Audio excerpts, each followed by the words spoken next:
Hello friends, welcome to my channel Dev photography blogs. तो आज हम जानेंगे कि लाइटिंग का यूज़ करके हम अपने शॉट्स को कैसे बेहतर बना सकते हैं। और आज मैं जिस टाइप की लाइटिंग की बात कर रहा हूँ, यहाँ पर हम कम बजट में अपने शॉट्स को कैसे सिनेमैटिक व्यू दे सकते हैं, उसके बारे में हम जानेंगे। तो चलिए आज के वीडियो को शुरू करते हैं।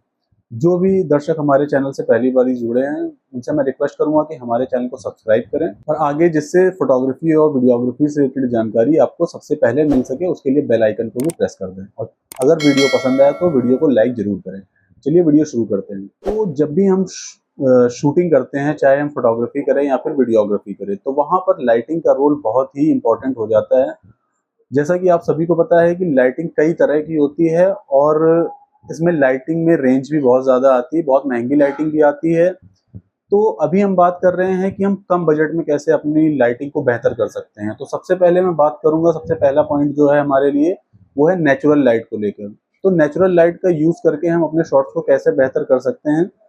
तो कोशिश करें जब भी हम आउटडोर में शूटिंग करने जा रहे हैं, वहां पर हम अपनी सनलाइट का उपयोग करें। तो हमें कोशिश करनी चाहिए कि अगर हम दिन में शूट कर रहे हैं तो हम नेचुरल लाइट, सनलाइट का प्रयोग करें अपने शूट के लिए, जिससे कि हम अपने शॉट्स को काफ़ी अच्छा बना सकें और वहां पर हमें कोई एक्सटर्नल लाइट भी यूज़ नहीं करनी पड़ेगी। तो इसके लिए हमें कोशिश करनी चाहिए कि हम मॉर्निंग में थोड़ा जल्दी शूट करें और शाम के टाइम पे जब सन की पावर थोड़ी सी हल्की हो जाती है, सनलाइट थोड़ी सी कम हार्श होती है, वहां पर हम शूट करें, जिससे कि हम अपने शूट को अच्छा कर पाए। दूसरा, जब भी हम सन के टाइम पे अगर शूट कर रहे हैं तो वहां पर हम अपने पास एक स्किमर या फिर एक जालीदार कपड़ा या फिर एक बटर पेपर रखें साथ में, जिससे कि सन की जो हार्श लाइट आ रही है उसको हम सॉफ्ट करके अपने सब्जेक्ट के ऊपर रख पाएं, जिससे कि हमारा जो सब्जेक्ट है उस पर एक सिनेमैटिक व्यू दिखे हमें। दूसरा जो पॉइंट है, यहाँ पर हमें एक अपने पास 5-in-1 रिफ्लेक्टर रखना बहुत ही ज़रूरी है।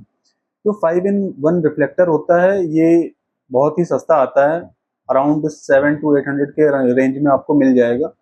इसमें आपको एक रिफ्लेक्टर मिल जाता है, जिससे कि जो आपके सन के ऑपोजिट जो भी सब्जेक्ट खड़ा है, आप सन की रेस को या सन की जो भी लाइट आ रही है उसे रिफ्लेक्ट करके अपने सब्जेक्ट के फेस पर डाल सकते हैं, जिससे कि विदाउट एनी एक्सटर्नल लाइट आप अपने सब्जेक्ट के फेस को ब्राइटन कर पाएंगे और वहां पर आपका जो सब्जेक्ट है अच्छी तरीके से निकल कर आएगा और आपका शूट बेहतर हो जाएगा। दूसरा, इसमें एक स्किमर भी होता है साथ में, जहां पर सन की हार्श लाइट आ रही होती है, वहां पर आप अपने स्किमर को यूज करके सन की लाइट को थोड़ा सा सॉफ्ट करके अपने सब्जेक्ट के ऊपर डाल सकते हैं।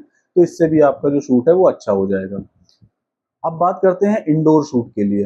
अगर हम इंडोर में शूट कर रहे हैं, वहां पर भी अगर हम नेचुरल लाइट का थोड़ा सा प्रयोग करेंगे तो वो भी हमारा शूट अच्छा हो जाएगा। तो यहाँ पर इंडोर में नेचुरल लाइट का प्रयोग हम इस तरीके से कर सकते हैं। अगर हम दिन में शूट कर रहे हैं तो अपने सब्जेक्ट को हम विंडो के आसपास खड़ा कर सकते हैं।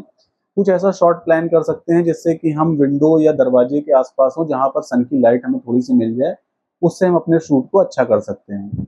अब अगर हमारे पास नेचुरल लाइट के ऑप्शंस खत्म हो रहे हैं, तो उसके बाद हम चलते हैं अपनी मेन लाइटिंग के ऊपर।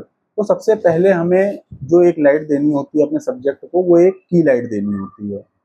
तो जो एक की लाइट होती है हमारे किसी भी सब्जेक्ट को ब्राइटन करने के लिए, ये मेन लाइट होती है। और की लाइट हम अभी अगर बजट लाइटिंग की बात कर रहे हैं तो हम एक किसी एलईडी लाइट का उपयोग कर सकते हैं। तो जब भी हम की लाइट का यूज करते हैं तो हमें ये एक चीज ध्यान रखनी चाहिए कि वो हमारे सब्जेक्ट से 45 डिग्री के एंगल पर हो, तो हमें एक सिनेमैटिक व्यू देखने को मिलेगा अपने सब्जेक्ट के ऊपर।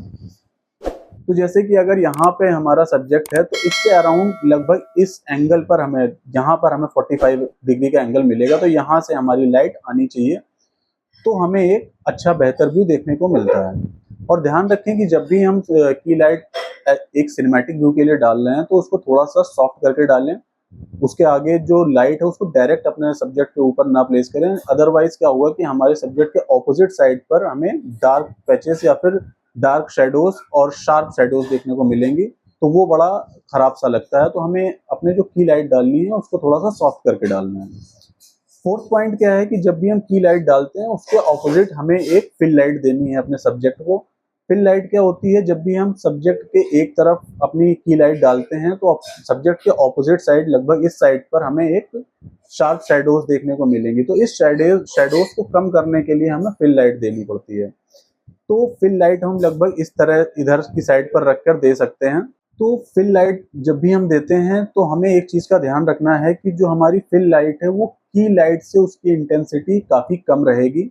और फिल लाइट का उपयोग बस इसलिए किया जाता है कि जो हमारे की लाइट के ऑपोजिट जो भी डार्क पैचेस बन रहे हैं उसको थोड़ा-सा हम सॉफ्ट कर सकें, बस इसीलिए हम की लाइट देते हैं। तो इसके लिए हम कोई लाइट भी यूज़ कर सकते हैं और चाहे तो कोई रिफ्लेक्टर वगैरह भी यूज़ कर सकते हैं। तो जो की लाइट की रिफ्लेक्शन से जो एक हमें रिफ्लेक्ट होके लाइट हमें मिलेगी तो वो भी एज़ अ फिल लाइट हम यूज़ कर सकते हैं।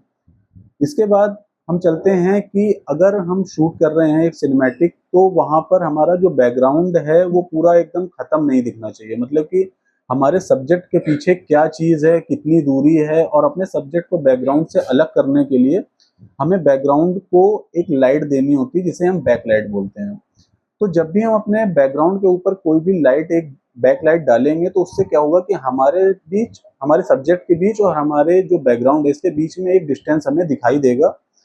तो उसकी वजह से एक सिनेमैटिक व्यू बन जाता है और ये बैकलाइट बहुत ही अच्छी तरीके से हमें प्लेस करनी है जिससे कि हमारा बैकग्राउंड विजिबल भी हो कि पीछे क्या है और वो हमारे सब्जेक्ट को अलग भी करे। दूसरा, हम एक बैकलाइट इस तरीके से भी प्लेस कर सकते हैं कि हमारे सब्जेक्ट के पीछे से एक लाइट आए, वो हेयर्स के ऊपर एक रिम बनाता है। तो जब वो हेयर्स के ऊपर एक रिम बनता है या हॉलो इफेक्ट आता है तो वो एक व्यूअर्स को बहुत अच्छा देखने में लगता है और वहाँ पर हमें एक बहुत ही बढ़िया सिनेमैटिक फील मिलता है। इसको हम अपनी नेचुरल लाइट में भी यूज़ कर सकते हैं कि सन के साथ अगर हम अपने सब्जेक्ट को खड़ा करें और अराउंड 45 डिग्री के पीछे से अगर सन की लाइट हमारे सब्जेक्ट के हेयर्स के ऊपर गिरती है तो वहाँ पर भी हमारा जो सब्जेक्ट है काफ़ी अच्छा निकल कर आता है और काफ़ी अच्छा शूट हमारा बनता है। तो ये तो हो गई हमारी मेन लाइटिंग को लेकर बात। इसके बाद अगर हम अपने शूट में थोड़ा-सा कलर टेम्परेचर को लेकर भी अगर थोड़ा-सा एक्सपेरिमेंट करते हैं, तो इससे भी हमारे शूट में अलग-अलग तरह के वेरिएशंस देखने को मिल सकते हैं। ये वेरिएशंस इस तरह से होते हैं कि शूट में अगर हम अपनी लाइटिंग में, जैसे आरजीबी लाइटिंग है, तो उसके कलर टेम्परेचर को हम रेड, ग्रीन, ब्लू, येलो इस तरीके से अगर अलग-अलग लाइटिंग अपने शूटिंग प्लेस पर अगर डालते हैं तो वहाँ पर भी एक अच्छा इफ़ेक्ट निकल कर आता है और कुछ नई तरीके की लाइटिंग और कुछ नया तरीके का शूट भी हमें देखने को मिलता है। तो ये हमें एक्सपेरिमेंट करना है अपने शूट के साथ, और जो हमारी लाइटिंग के जो कुछ रूल्स हैं उनको अगर हम फॉलो करके चलते हैं तो हमारा शूट काफ़ी बेहतर निकल कर आता है। और यहाँ पर जो मैंने बात करी है वो बजट लाइटिंग को लेकर बात करी है, तो आप कम बजट में अपने शूट को बहुत अच्छी तरीके से कर सकते हैं। तो ये आज का हमारा टॉपिक था लाइटिंग को लेकर। आशा करता हूँ ये वीडियो आपको पसंद आया होगा। अगर ये वीडियो थोड़ा भी हेल्पफुल रहा हो आपके लिए तो इस वीडियो को लाइक करें, हमारे चैनल को सब्सक्राइब करें और इस वीडियो को अपने दोस्तों के साथ शेयर करें जो भी फोटोग्राफी या वीडियोग्राफी सीख रहे हैं। आगे हम और ऐसे ही वीडियोग्राफी और फोटोग्राफी से रिलेटेड जानकारी लेकर आपके साथ आएंगे। आज का वीडियो पूरा देखने के लिए आपका बहुत बहुत धन्यवाद। Thank you so much.